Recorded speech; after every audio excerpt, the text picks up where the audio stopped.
Hello, everyone, and welcome to this webinar hosted by Under One Roof on Scottish Housing Day.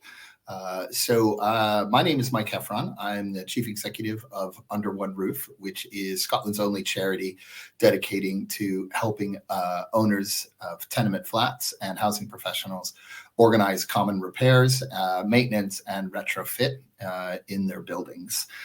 Today, we are joined by Jan Woolley, who's the chair of the Committee of Owners Associations at the King's Apartments in Edinburgh. Hello, Jan. Hi. Hello, everyone. What we're going to do today is first of all, I'll give a little presentation talking about what owners associations are, why they're important. And then we'll just have a little back and forth with Jan, talk to Jan about what her experience has been, why it's been beneficial to organizing repairs in her buildings, some of the barriers that she's come across, and how they've overcome them. And then we'll also have a chance for a Q&A at the end.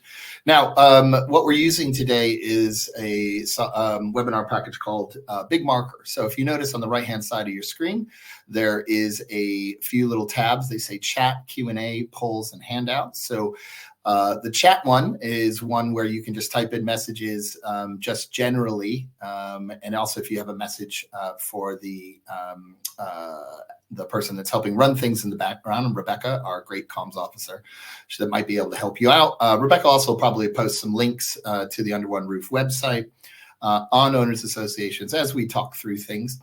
And then there's a Q&A tab. And so if you have questions, please feel free to put your questions in there, and we'll go through them at the end. You can ask your questions during the webinar and pop them in there, and we'll address them once we're done with our presentation and chat with Jen. I think that's about it. So what we can do is just get cracking with it and hopefully provide you with some information that will be helpful as far as your owners associations, if you have one, and if not, some tips on how to organize one. So I described what Under One Roof are briefly, just to give you a little sense of the support that we provide. We've existed for about 4 years now as a charity. And are funded by both local authorities, Scottish government, and private charity funding to provide support for people throughout Scotland that live in tenements. And when I say tenements, I mean essentially most flats. Tenements is the word that's used, and we often think of the old stone tenement buildings in the bigger cities and some of the smaller places, the towns as well. But in reality, a tenement is largely defined, can be equated with flats. We do webinars such as these. We also have a website that has tons of information on it. That was drawn from a book, The Guide to Tenement Maintenance, that was written by Annie Flint and John Gilbert, an architect back in the late 80s, early 90s. And we've updated that website to provide as much new information as we can as it comes along. But a lot of the information is pretty much remained the same for the last 20 or so years. And we'll get into the reasons for that and the Tenement Act in a minute. So we provide a lot of that information. We also we provide an inquiry service, so you can send in Ask the Tenement Expert button on the website, underoneroof.scot, and you can submit any sort of questions that are very specific. If you can't find the information on the website, there's quite a lot of information there. If you can't find it, though, or it's a very specific problem and unique, you think, to your building, we encourage you to drop us a line, explain the issue, and we'll do our best to get you the information and point you in the right direction, and might be able to help. As I said, my name is Mike Heffron. I'm the Chief Exec of Under One Roof, and we've got a team of 4 that covers all of Scotland, a couple of education and training officers, and a communications officer. So when we get those inquiries, we'll get back to you as soon as we can, but we're a pretty small charity, so you may have to wait a couple days or so before we get back to it, but we'll do our best. So, right. So moving on to the slides and the information that we provide. Just a little bit about what we're dealing with as far as sort of why we exist as a charity. So in Scotland, there are 895,000 tenements. Most of them, a majority of them, are in some sort of poor condition. And as you can see there, some of the housing stock is in the critical disrepair. 16% of all homes had urgent disrepair. That relates to walls and externals. And then we've got issues falling masonry and objects which provide present day to some of the reasons for that. That reason is that the issue on owners' failure and inability to repairs, and there's reasons for that. Some of it is their responsibilities for tenement maintenance. A lot of them previously were by the council. The council used to be responsible for taking care of them and take repairs. That's not been the case for years, and there's an expectation that the council. Oh, Mike, sorry, your audio keeps cutting out. Is there okay? Thanks very much for that. What I might drop my camera here. Yeah. And let's see if that does. Please pop in, Rebecca. I'm able to hear.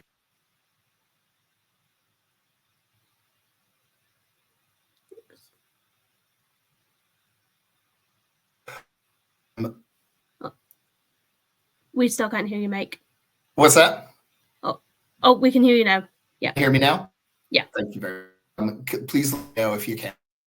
Trying to resolve the issues on my here with the not really showing on there. So was mentioning failure to repairs. Some of it is they're unaware of the responsibilities for maintenance. Some of it is also having a lack of information, knowledge on how to tackle repair and the process in doing so. So, and the cost of repair. There's significant costs, particularly in areas of the building, the roof, the stair, close, walls, and have limited resources able to pay for maintenance work. So those are the three issues that people deal with when it comes to the ability to repairs. There's other issues, sort of other. Some owners want to work, and there's others building that are not willing to, and people to agree to go with the repair. I'll move on to the next slide. So, when we're talking about organizing, it's first important to sort of just understand where you need to go when you're looking for information regarding titles, the tenement management scheme, and development scheme. Those are the three sort of areas where you're looking Sorry, to. Mike. Okay. Sorry, your audio keeps cutting out again. Okay. I am not sure how to resolve this issue. Sorry about that.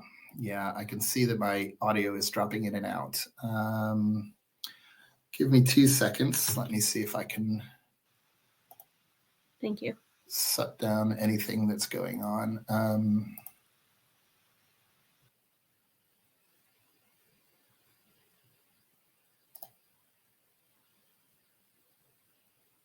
Apologies to everyone for this.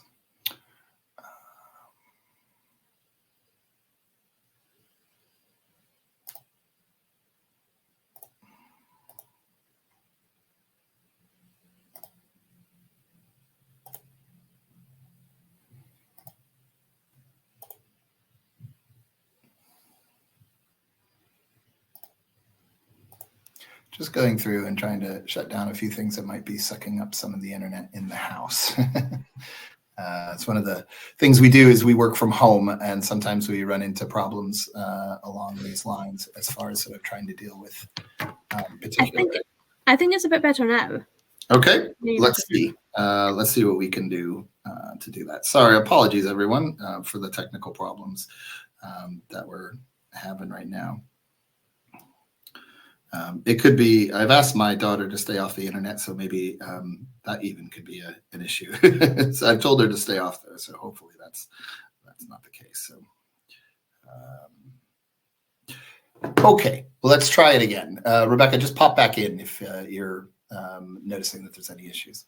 Thanks. So let me just pull that up again, the slides and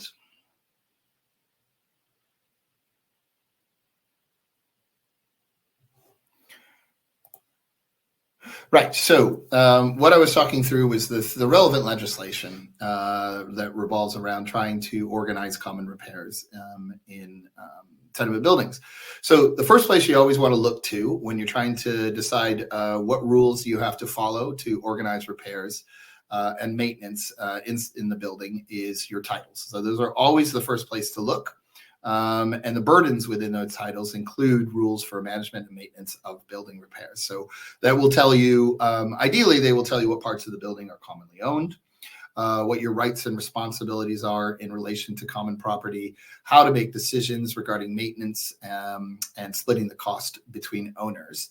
Now, when your titles are specific about those things that I've just spoken about, they must be followed. So there is legislation, the Tenement Act 2004, that lays out rules for and guidance as far as what parts of the building are commonly owned, what your rights and responsibilities are to common property, and so on. If those titles are silent on the issue, so they don't say anything, or if they basically they don't make much sense. So in other words, your titles, everyone's title in the building says that there are 9 flats and that the repair should be shared 9 different ways. But in reality, sometime in the 1930s, somebody changed their flat and broke it into 2 flats. So there's now actually 10 flats, but your titles are only saying that there are 9. So the maths don't add up. They're unworkable, and therefore you refer to the Tenement Act, and specifically the Tenement Management Scheme. Now, the Tenement Management Scheme is part of the Tenement Act 2004. We've got a lot of information of this stuff on the website, so if you want to take a closer look at that, you're welcome to do so. This is the default position if titles are silent on a particular issue. They will explain the areas of the building every owner is responsible for maintaining, how to come to agreements. In other words, how many owners need to take part in meetings and decision making, I should say, when it comes to organizing repairs and maintenance, and what the share of the costs are between those owners. Now, the Tenement Management Scheme says basically that repairs and maintenance require a majority of all of the owners. And if you're doing an improvement to the building, that requires all of the owners to agree. Now, the obvious cases are repairs and maintenance. That's fairly straightforward. A pretty good understanding. You probably have a pretty good common understanding of what repairs and maintenance would be. You need a majority. And the important thing is you need a majority of all owners, not just the owners who show up to a meeting. Your titles may say something different on that issue. So some titles might say that you have a quorum of, you need to have at least 60% or something like that of all the owners in the taking part. But the Tenement Management Scheme says it needs to be a majority of all owners, and that's a critical bit of that part of the legislation, and can make it very difficult sometimes because you may not be able to get people to come along to meetings, or they're not engaging, and so on. So the Tenement Management Scheme talks about that, talks about what areas of the building are common, and it will lay out pretty much that the roof and the interior stair, often those will be things that are common areas of the building. The exterior walls, an example of something that wouldn't be common would be the windows. Individual windows are the individual responsibility.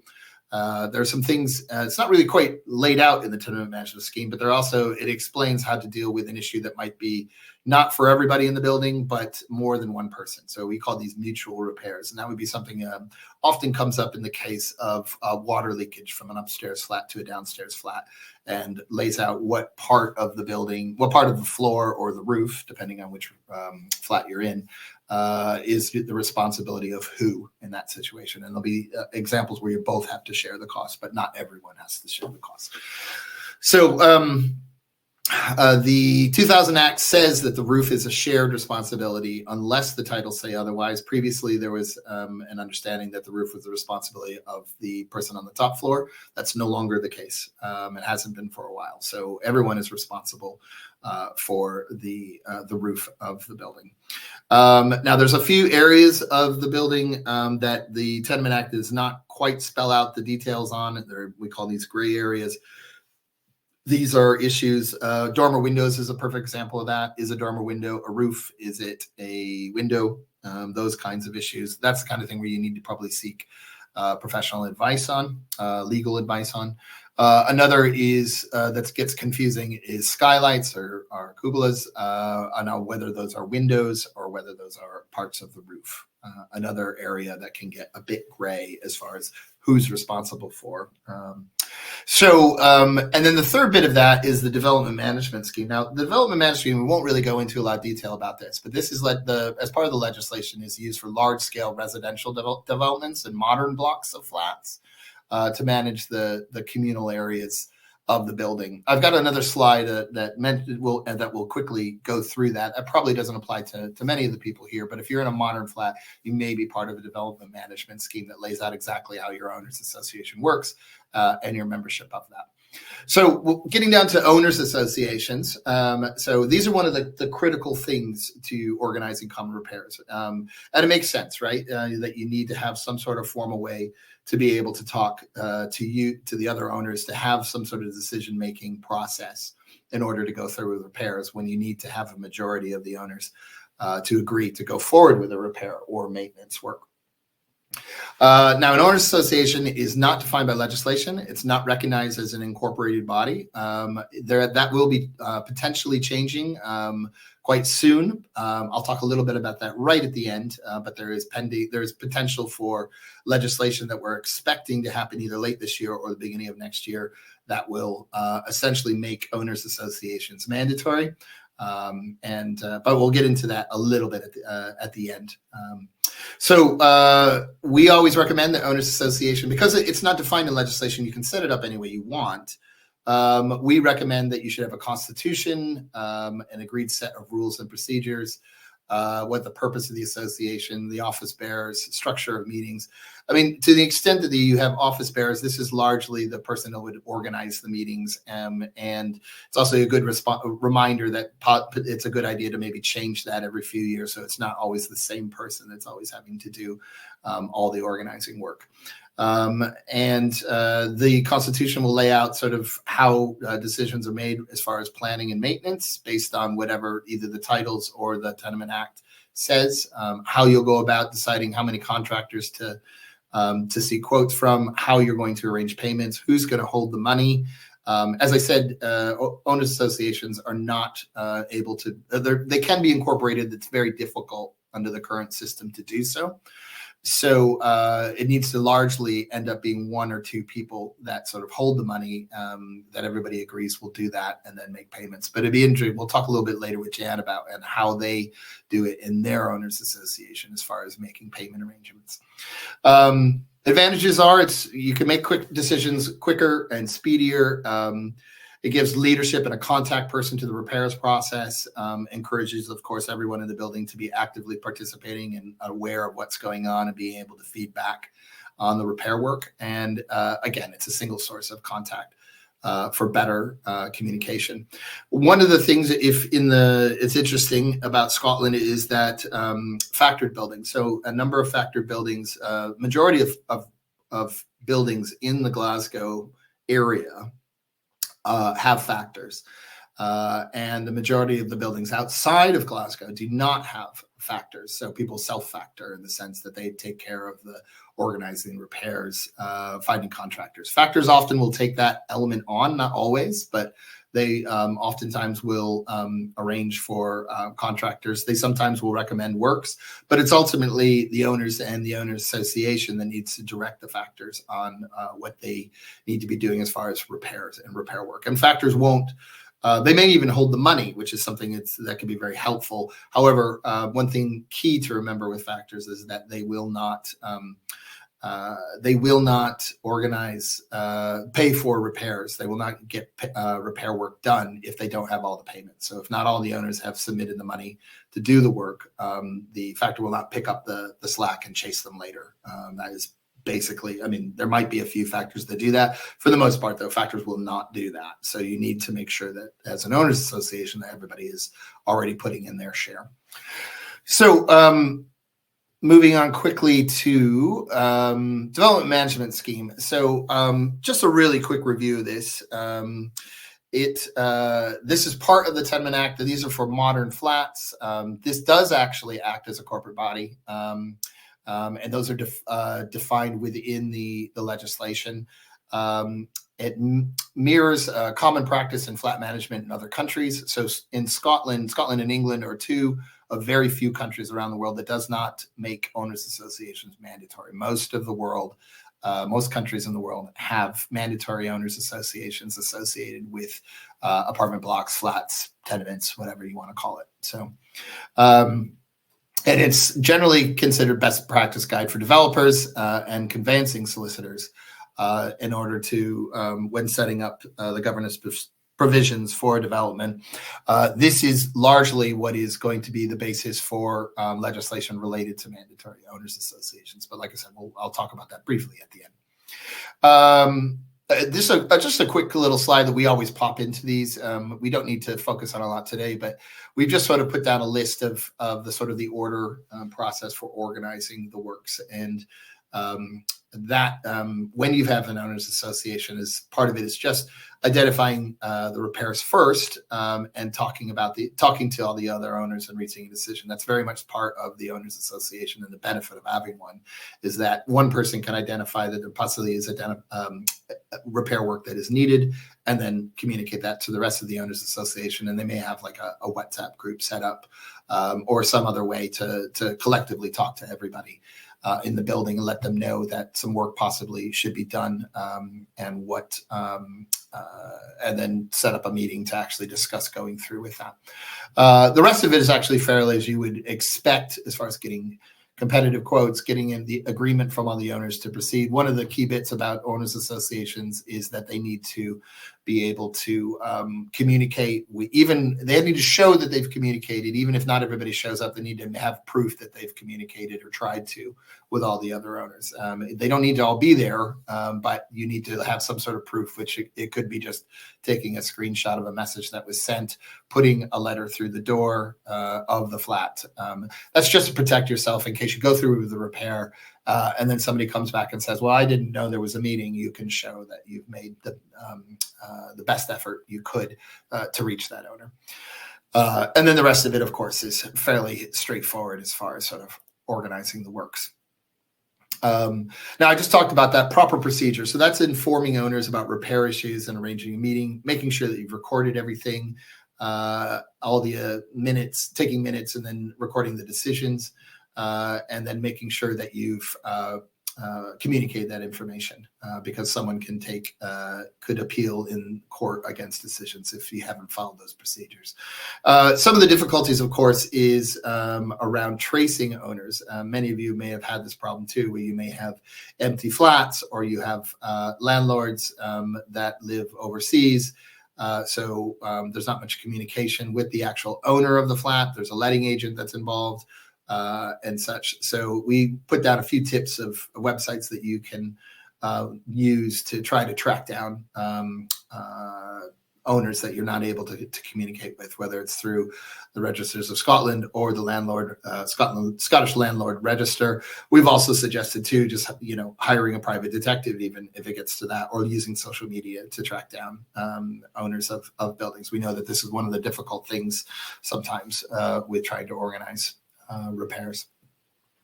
Now, in the Tenement Act, it states that unless your title deeds, again, say otherwise, there's one vote for flat per flat. That includes jointly owned flats. And you need a majority decision to progress with maintenance plans, repairs, and that is binding on all owners. So if there's a majority decision made, the minority owners who voted against it still are required to pay their share toward the repair costs.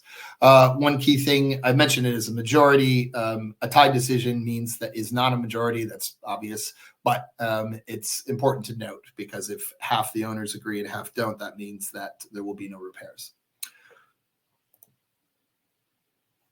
One other thing that the Tenement Act talks about and is relevant to the question of owners associations is common building insurance. So the Act says that owners are obliged by law to have enough insurance for reinstatement of the building in the case of usually in the case of a major fire or a building collapse. And there's been a number of these in the news in the last 6 months to the year of collapsing buildings or neighboring buildings that collapse that were derelict and having a material effect on the tenement building right next to it.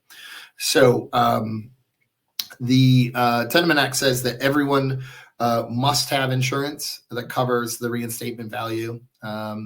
It's important to note the reinstatement value in the insurance could be more than the actual sale value. So something just to note there. If you do not have, the owners do not have insurance, they will need to pay the cost of any damage to their property from their own funds, even if it's not their fault.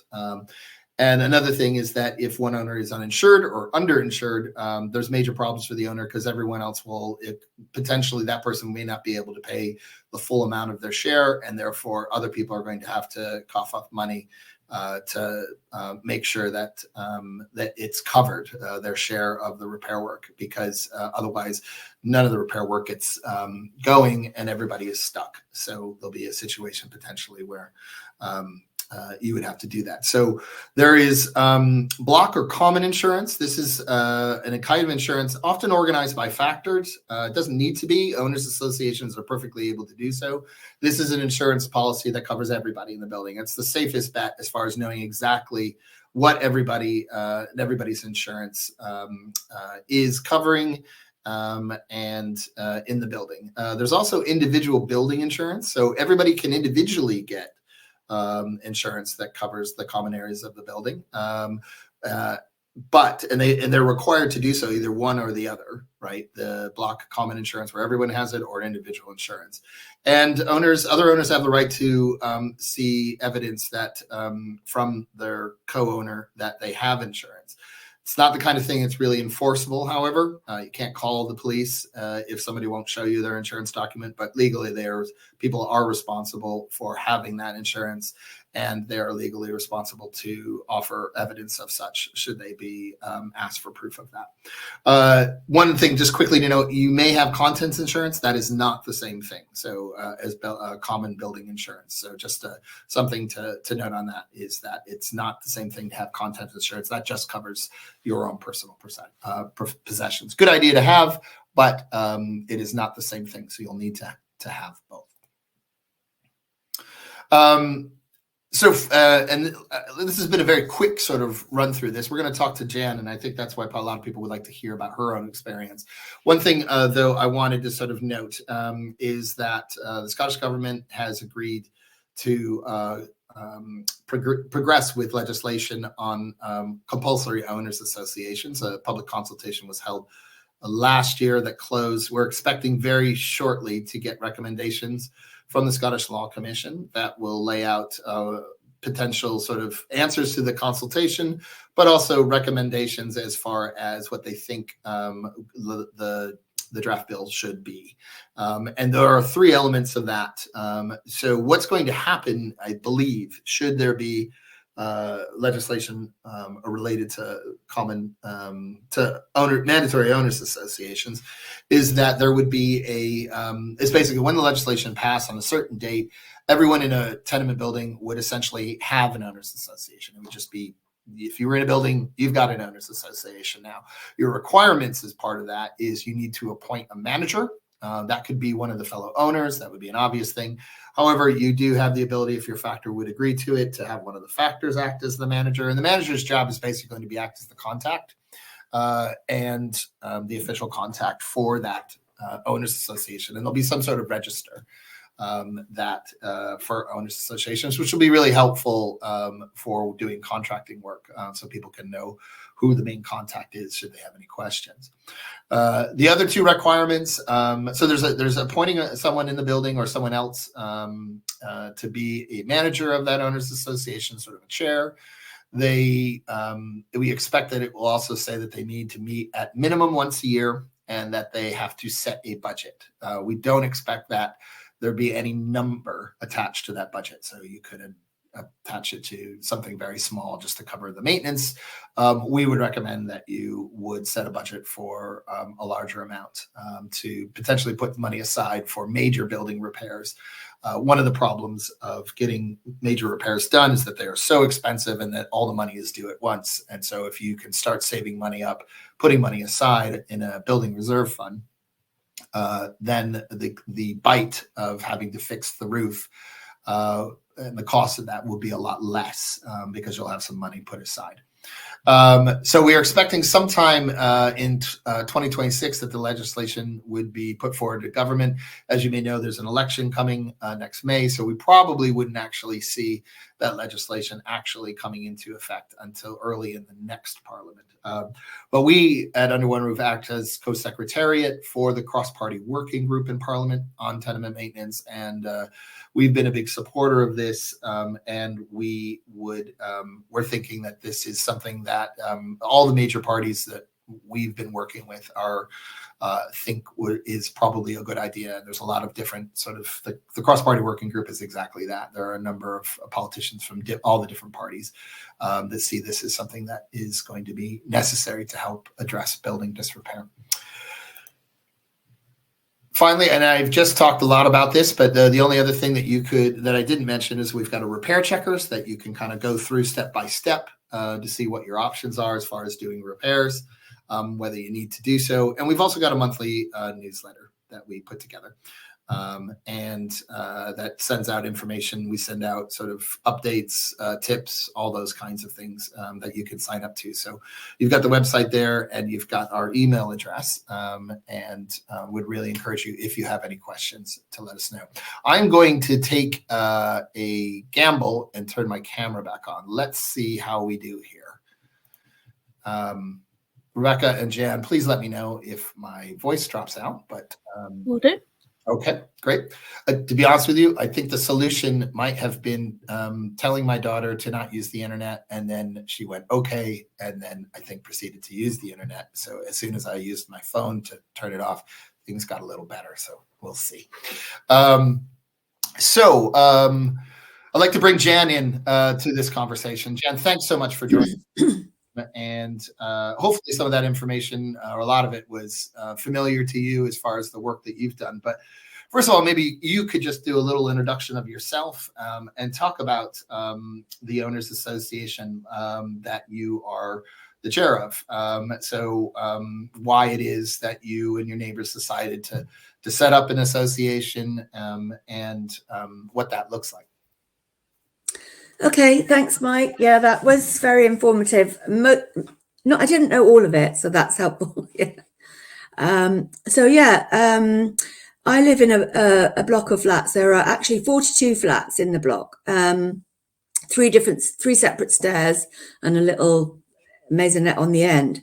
And it was back in 2023 that some of the owners living on the top floor were complaining about, water seeping in and repairs not being done, and not so much repairs not being done, but just general inspections not being done. And the property factor, I should mention from the off, we have a property factor, and it actually was in the deeds of our building, which was built in 2004. So it's like not on a traditional tenement, but it's not a modern one that would have the management scheme incorporated.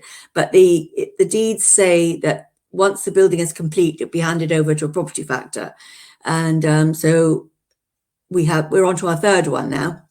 But so the middle one wasn't very good. So somebody put notes to people's doors, puts a little card in the stair. Anybody who's got any concerns about the failure of the property factor, or anybody's got any problems, please let's meet. And she gave us a little meeting venue in a local hotel. And actually, surprisingly, about 10 or 12 people turned up, which was just showed the level. And then beyond that, we started to think about what can we do about it. How can we get more out of our property factor? And I can't remember at what point we discovered Under One Roof, but it was very useful to discover that, because the guidance on how to open an owners association, what to do, and all of that was very handy. So our association was formed in October 2023, and we used the constitution from the Under One Roof website. Our property deeds have basically say that you only need a quorum of 12 people to make a decision, and of that you have a majority, which is quite a sketchy group when you think there's 42 owners. But anyway, so we kind of used that, but we also contacted people in writing, and I think we had I can't remember when we had a Zoom meeting before or after, but so we probably had maybe 20 owners who were willing to join the owners association straight off, and we had a meeting in a local church hall and elected a committee, and so that was that, job done kind of thing. Then the next tricky job was to go to the property factor and say, we don't believe you are doing your job properly. And subsequent to that, or sort of in parallel to that, we discovered that there was actually leaks to the roof, and the factor appointed a surveyor who gave us a report and said, yeah, you've got a flat roof it's a bit difficult to explain, but the middle bit of the roof is flat and it needs to be replaced because it's leaking. So that's kind of the start of our story, which has been an up and downy story, I can tell you. But having an owners association has been of real benefit, because it enables you to communicate with the owners and property factor as well. So we're now at the stage, so that was 2023.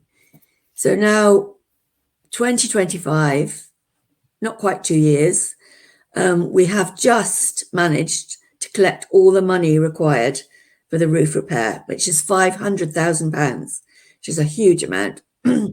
And that money would not be in place without the owners association. The roof repair is yet to start, but we hope it will be soon. But alongside the roof repair, they've also identified repairs needing to the front facade of the building and to the rear area, which goes over the garage. But I won't go into that details because we haven't addressed that yet. Did you get, Jan, did the Owners Association agree to do a building inspection just to get an overall sense of all the things that needed to get fixed? And then you've made you then set a series of priorities about what needs to be done now versus what needs to be done maybe a few years from now and can wait a little bit? Well, yes and no. I mean, the surveyor's report covered the roof and the front facade, and then the same surveyor company did a second report on the rear terrace and garage. So that work has been done, and that work was contracted by the property factor, and they collected money off everybody to pay for that. Once the repair work starts, we had a meeting last week. So the actual ongoing maintenance and the little jobs that need doing, like the gutter cleaning and the skirting board and the garage doors and the front doors, all those jobs have had to be on hold while we were waiting to get the roof work money collected. So that's kind of like the next phase. But no, in your short answer, we didn't, as owners, we did not do that inspection. It was done by a proper company. But you did so. But I mean, you didn't do the inspection yourself, but you did commission someone to do Yeah, the inspection. I think that's what I was looking for. Or like That's right. was asking. Yes, so that because that's one of the things that we recommend too is that when owners associations first get started or are already existing, is that they commission a building inspection just to get a sense of what it is that all the things that need to be done, and then you can give priority sort of looking at sort of what needs to be done now versus what needs to be done but can wait another few years. There's not going to be any serious damage and that kind of thing. So that's really interesting. The only thing I would point out as well that from your presentation is that we still have a property factor. So the Owners Association runs alongside the property factor, and we're in partnership with them. So we don't have our own bank account. We did for a short period of time, but I won't go into that. So we rely on the property factor to do all the financial work and to pay all the bills, that kind of thing. So we have a committee chair, which is myself, and we have a secretary, and we don't have a treasurer. But with the committee, is basically the six of us, and we're kind of work as a group. I'm nominally the chair, and we have a WhatsApp group for the committee, and we have two WhatsApp groups, one for the owners and one for the residents, which overlaps with the owners as well. And we have an email set up to communicate with when we need to send a message to every single owner. We do that by email. When it's just like a bit of chat and asking about opinions, we use WhatsApp. But WhatsApp can be very distracting because it's hard to follow the thread. So email is much more efficient if you want everybody to get the same message. No, that's really helpful info. And as far as the sort of, you mentioned that it's taken a while to get all of the funds in from to go ahead with that roof repair. Was that an issue of people, once the decision was made, refusing to pay? Was it an issue of them unable to pay because of you mentioned a significant cost, right? Was it a bit of a mix of the two? I think it was a mix. I think just taking a step back, I think the issue of having an owners association or something in place when a building is completed is really, really important, because we had to contact people who said, well, I don't believe the roof is leaking. I don't live under the roof. I don't believe it's leaking. Yeah. And so there was a bit of that. And obviously it was a lot of money. There was nobody who actually came forward and said, I cannot afford to pay. Okay. I mean, there may have been, but they managed to find the money. The biggest problem was the people who don't live here and the landlords. And that wasn't all of them, but some of them. Sure. And I think because they don't live on the premises, again, they think, well, I haven't seen the report. Or, I'm not sure what's happening. They seem to be detached. They're more detached than what was it that got them over the line? So what really got them over the line was the persistence of the committee. Yeah. And which is where I think the committee wins out over the property factor. The property factor, obviously, their job is to write to everybody and say, £500,000 is needed to repair your roof, and please pay X amount by such a date. And then if people don't pay, well, allegedly they follow that up and they telephone or they write again. But I think their follow-up is not as efficient as ours, who Sure. live in the building and have a vested interest exactly. Getting the work done, where the factors have, I mean, they've and we come across this quite a bit actually, is with factors, is they and this is not a knock on factors, and even with landlords, we work very closely with the Scottish Landlord Association, who are full support of all the stuff that we're talking about. Factors that we work with think that owners associations are fantastic because they have a single point of contact rather than having to try to communicate decisions all the time. They have somebody in the building that can help. Not all property managers are good, as you've had your experience with, Jan, where you've now in your third one. And we know that it can be very difficult to dismiss factors and bring in new ones. But the flip side of that, from the owner's perspective too, is that there's a written statement of service that you'll have from your property manager that lays out exactly what they will do and what their responsibilities are. And I would encourage anyone that does have a factor building or is looking into doing in appointing a factor is to take a look at that written statement of service. They do vary between factors, but importantly, they lay out what exactly they're responsible for, and somewhat to the extent of a mission will tell you what they won't do.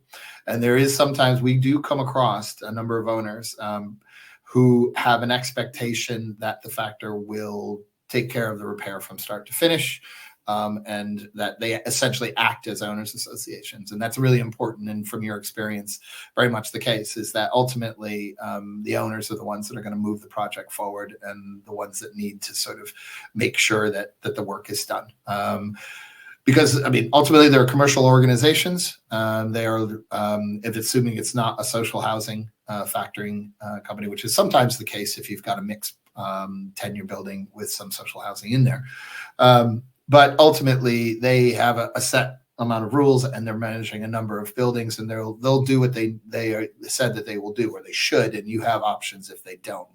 We've got information on the website of how to put in complaints and stuff against your factor. But if they do what they've said they're going to do, that's the extent of it. And it's the owners associations and the owners that are actually going to have to sort of get things, like we said, over the line and to persistently contact people and can do the convincing work that needs to be done, that the repairs are needed and stuff like that. So it's fantastic that you finally, with some persistence and with the help of having a factor that you can put your money into, to be able to do that. Because if for one of the things, and we've got a question from Florence actually, who talks about the big frustration is about getting a bank account, and we hear a lot about this, they're asking if there's a list of banks that will allow online treasury charity accounts with more than one signatory required. So first of all, just to back up a little bit, because owners associations are not incorporated, they essentially have difficulty opening bank accounts that can handle large amounts of money. So you often get, as Florence mentioned in there, is online treasury charity accounts, or also clubs is another place you'll see that used for. These are usually for sort of like your local community club or something like that, or a small charity, not a charity. I mean, we're a small charity, but we have we are dealing with a budget of a couple $100,000, where these charity accounts are usually in the realm of $5,000 or so. And they're the kind of things you would do for sort of routine maintenance work, sort of like paying the cleaner, maybe having the gutters looked at and that kind of stuff. But it's not the kind of place that you can store large amounts of money and be paying out of that to do major building works.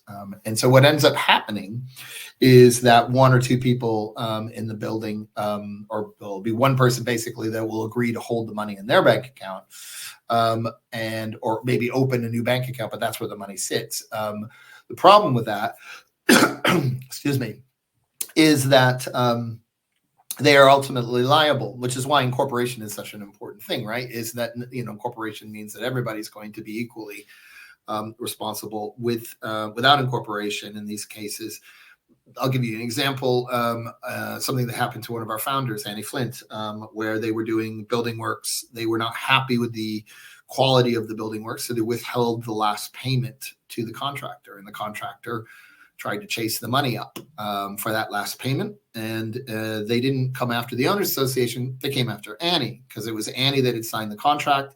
It was Annie's whose name was on the bank account. So that is one thing that we are hopefully going to see as part of that legislation I was talking about, mandatory owners associations, is that as part of that, they recognize that is a problem. and that you're either going to the initial recommendation was that they're going to come up with a new form of incorporation. So not something that, because we've got different kinds, we've got business incorporation, that kind of stuff, but maybe coming up with something new, because business incorporation doesn't really fit with owners association. So they may come up with some sort of new body that will allow owners to incorporate, which would make sense given the amount suddenly when they've got legislation and all these owners associations appear on one day, having the ability to do that. So now, and getting into Florence's question, Florence, let's see if I can put the link in here. I found on our website, we've got a little bit of information about this. I know that we've looked this question up before. And SCVO has the Scottish Charity Voluntary Umbrella Organization has a link that we've put on our website that talks about sort of business management and bank accounts.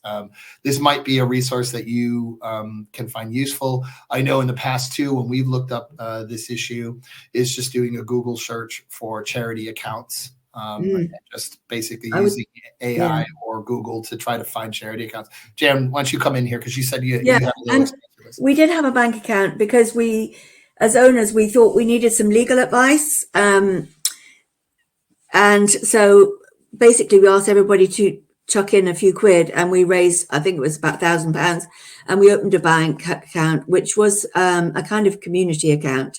I mean, obviously we're not a charity, so it wasn't a charity account. And I think it's called a treasurer's account. So some banks, this was Bank of Scotland, but I think other banks do a treasurer's account. But once we'd spent out the money, so after about 6 months, the bank suddenly wrote and said, oh, well, we're going to change yours to a community account, which means you're going to have to pay bank charges.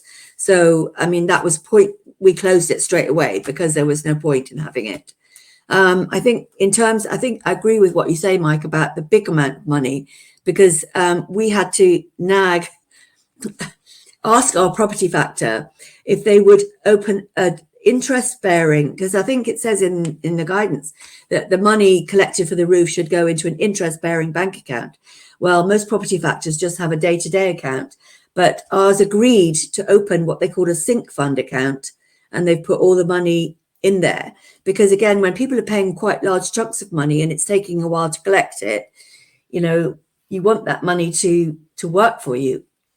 So that's another important point about, the consultation about having a sinking fund or a reserve fund would be we started with nothing. So it's an important point.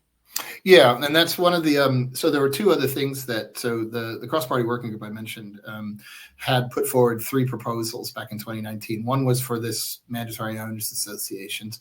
The other was for mandatory 5-year inspections. So churches, for example, in Scotland, there's inspections are mandatory every 5 years, but not for tenement buildings where people live every day. And so having some sort of mechanism that requires it, because of course we have the housing report, a home report, I should say. The home report, though, is not particularly useful as finding out the condition of the building if you are looking to buy. It is usually a eyeball spot check from the street, from a surveyor, and will not give you a real sense at all of the building. So if you are looking to buy a flat, we recommend knocking on a couple of doors, clap on some doors, and find out what the situation is as far as the condition of the building, any issues, if there's an owners association, those kinds of things. The other thing that they've recommended, the cross-party working group, which again, Scottish government agreed to back in 2019, was building funds, building reserve funds or sinking funds, which is to set up mechanisms to allow people to put money aside. Now, one of the issues that is being sort of talked about now, and we're doing some research on this very issue, so we've gotten some funding just in the last couple of months to do a report that we're going to have ready to go in December on building reserve funds, sinking funds, and how they exist other places and what would be the best setup for Scotland. Is it something like who's going to hold, all the questions that you would need to ask, who's going to hold the money? Do you want something like a deposit scheme, like a rental deposit scheme, whether it's a separate organization that holds on to the funds? and will hold the funding, and then once agreement is reached, then releases the funds. That would be one way, for example, to address issues around fraud, potential prevention of fraud. And there's a number of other issues as well related to the fact that a building reserve fund is for future repairs, potentially where you're saving up. But a lot of buildings right now need work done now. They don't need it in 10 years' time. They need that work done now. So those are some of the issues that we're sort of working through as part of that working group I mentioned has just about everybody in the housing sector represented, from local authorities to surveyors to landlords to social housing factors and so on and so on. So there's a lot of different sort of views that are largely all in agreement that these things need to be done, which is rare. It definitely is the case. We had another question here on Novoville. They offer an independent holding bank account. Jen, have you had any experience with Novoville at all? Is that something you've come across? Because it's something we know of, but I just wanted to know if you'd had any experience. I've come across it only I think in one of the Under One Roof webinars or on there. We haven't used it, so I don't really know anything about it. That's fine. Well, I'm happy to chat about it. So we've been, so Novoville is a organization that was funded initially by the Edinburgh Council, and this was a shared repairs app. And the idea, it's free to download and free to use for the most part. The only cost of it is that if you were to you can get quotes through it. So in other words, you can organize your repairs. You can talk to all the other owners who sign up to it.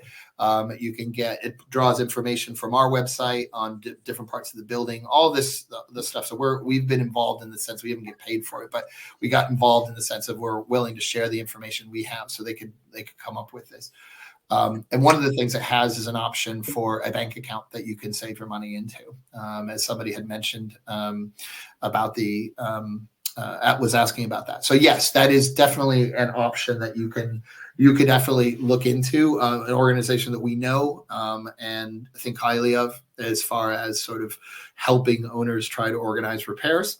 It acts sort of as a way of doing an owners association, sort of almost virtually in a way, but not completely. We still recommend that you get together in person, but a lot of the communication can all happen within one app. You can get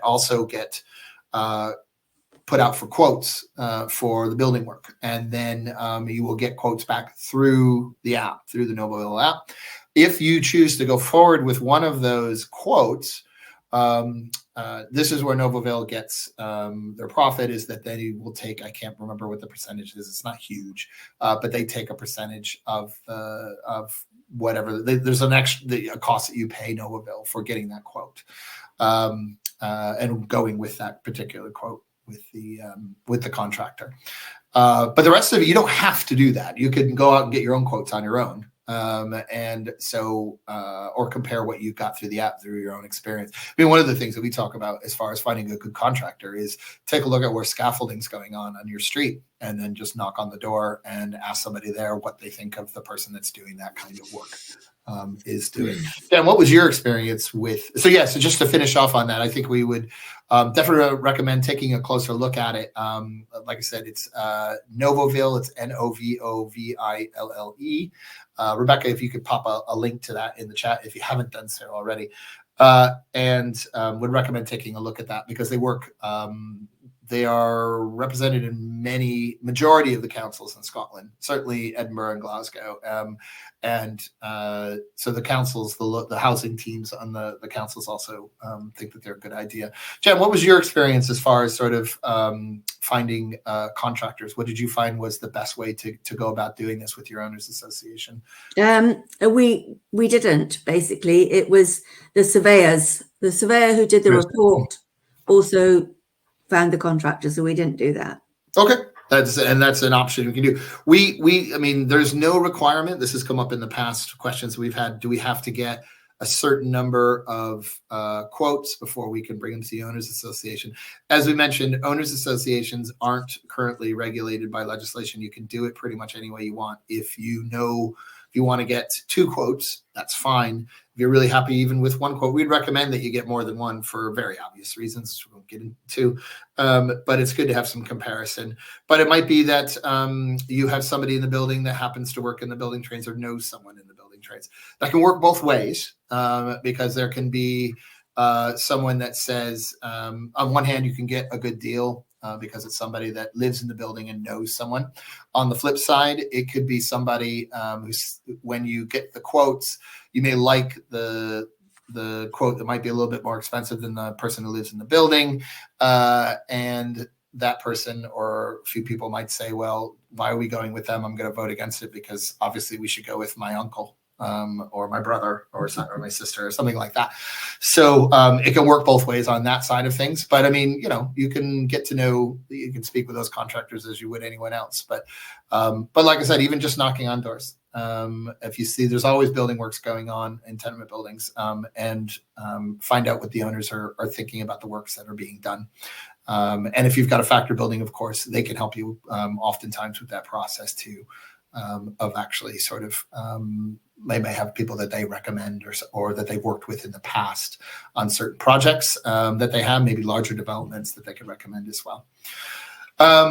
We're in fact, I think we're a bit over time actually, but we've sort of gone through a number of things. Jen, is there anything else that we haven't touched on that you would think? We've got a few more questions. Actually. Yeah, I was going to say there's a question about GDPR, and I have got some experience of that. It's very frustrating, in actual fact, to not know. I mean, we had an issue wanting to, there was like 2 stages. So going back to the surveyor. We only had 1 surveyor that was contracted by the original property factor. We didn't have a second survey done. So whether we should or shouldn't have done, but then there was a hold up because not everybody had paid for the cost of all the surveys. So then they couldn't progress to the next stage, which would be tendering. But we couldn't find out from the factor who had not paid because it's against GDPR.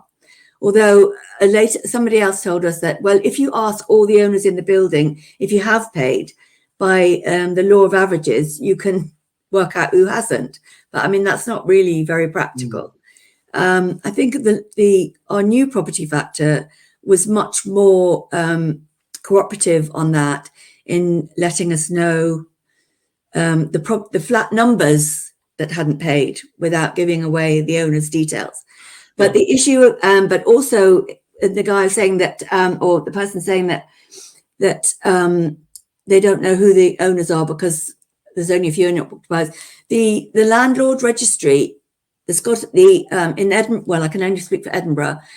Edinburgh Council landlord register is helpful in giving you the details of the owners of properties that are rented out. If they're on the landlord register, which anybody renting should be on the landlord register, then they can help you track them down and give you the details, and that doesn't seem to impact on GDPR. Yeah, no, that's right, Jen. I mean, and I think part of the problem with GDPR, is that it's very gray about a lot of issues. So factors interpret it differently, and everybody sort of treads lightly when it comes to sort of not wanting to break GDPR. It's something that we're going to raise again when this potential legislation comes out. Now, GDPR generally allows for a business exception, and I think that's where factors have the ability to share information based on the fact that it's related to business that we may need to lobby as far as the Information Commissioner's Office, given that everyone's going to have an owners association. Doesn't make much sense to have one and not be able to have the contact details of the people that live in your own building if you're required by law. And that's another thing that GDPR will allow exceptions for, as far as sharing personal